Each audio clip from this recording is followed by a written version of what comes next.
Good morning বন্ধুরা, গীতা কিন্তু আমাদের সবাই স্বাগতম। একটা ভিডিও নিয়ে চলে আসলাম। সকাল সকাল দেখুন মা টান করে পুজো টুজো সেরে বসে পড়েছে কাটাকুটি করতে, আর সঙ্গে আমি চা করে দিলাম, চা খাচ্ছে। এই যে দেখুন নিয়ে এসছে হচ্ছে খারকোল পাতা আর হচ্ছে খারকোল পাতা আর হচ্ছে পাট শাক।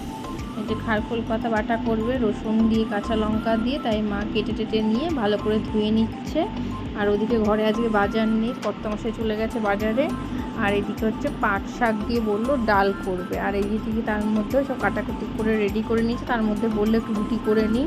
আর এই যে দেখুন রুটির জন্য তাওয়াও বসিয়ে দিয়েছে। আর এই যে দেখুন রুটি বেলে নিচ্ছে, দিয়ে মায়ের রুটি খুব সুন্দর হয়। আর যদি তার উল্টো হচ্ছে আমার রুটি যদি কোনো দিন করা দেখেন বা কোনো দিন যদি ভিডিও করি, আমার রুটিটা ফুলবে, রুটি মাখাও নরম হয়, কিন্তু কিছুক্ষণ পরেই রুটিটা মাথায় ছুঁড়ে মারলে মনে হবে যে মাথাটা ফেটে গেল এরকম। সেই জন্য মায়ের রুটিটা বেশি করে। আমি হয়তো মা না থাকলে, খুব কম মা থাকলে আমি রুটি করি, আর মা অনেক সময় বেলে দেয়, মেখে দেয়, আর আমি তখন রুটিটা শিখে নিই।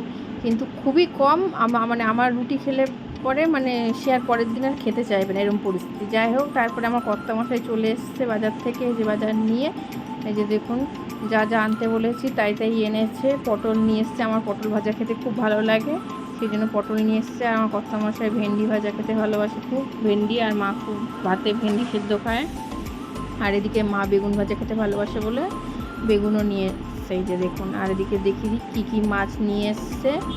এই যে দেখুন চুনো মাছ নিয়ে এসছে, মা চুনো মাছ ভাজা খাবে বলছিল কদিন ধরে, তাই চুনো মাছ নিয়ে এসছে। আর এদিকে নিয়ে এসছে চিংড়ি মাছ, এটা তো আমাদের আছেই প্রত্যেক মাছের সাথে। আর এদিকে হচ্ছে আর একটা দেখা যাক কী মাছ নিয়ে এসছে, দেখি ঢাললে বোঝা যাবে কী মাছ নিয়ে এসছে। এই যে দেখুন ইলিশ মাছ নিয়ে এসছে।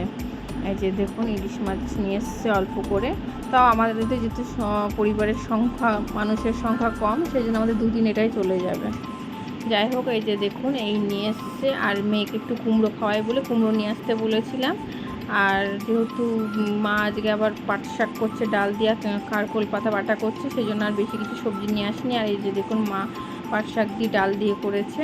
হ্যাঁ, এটা হচ্ছে মাখা করবে। আর এইদিকে হচ্ছে খারকোল পাতা বাটা। আর এদিকে হচ্ছে মা জিজ্ঞেস করলো ইলিশ মাছটা কী দিয়ে করবো, তাই আমি বললাম অনেকদিন সর্ষে দিয়ে খাই না, পরপর কদিন বেগুন দিয়ে খাওয়া হয়েছে, তা আজ একটু সর্ষে দিয়ে করো, তাই জন্য।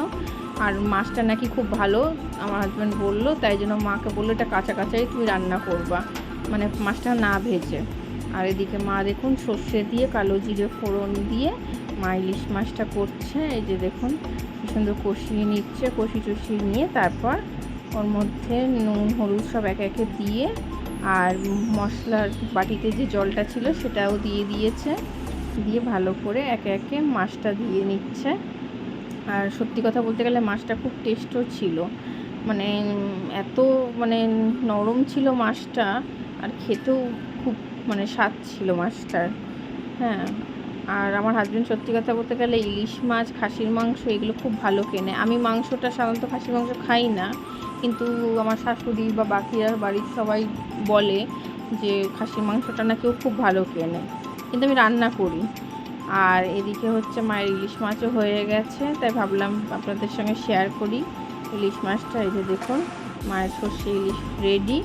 এত টেস্ট হয়েছিল, আর মাছটাও এত টেস্টি ছিল কি বলবো আপনাদের। যাই হোক, মাঝে মাঝে একটু মেয়ের সামনে পরীক্ষা ভিডিও ছাড়া হচ্ছে না বলে, ভালো লাগলে লাইক কমেন্ট শেয়ার সাবস্ক্রাইব করে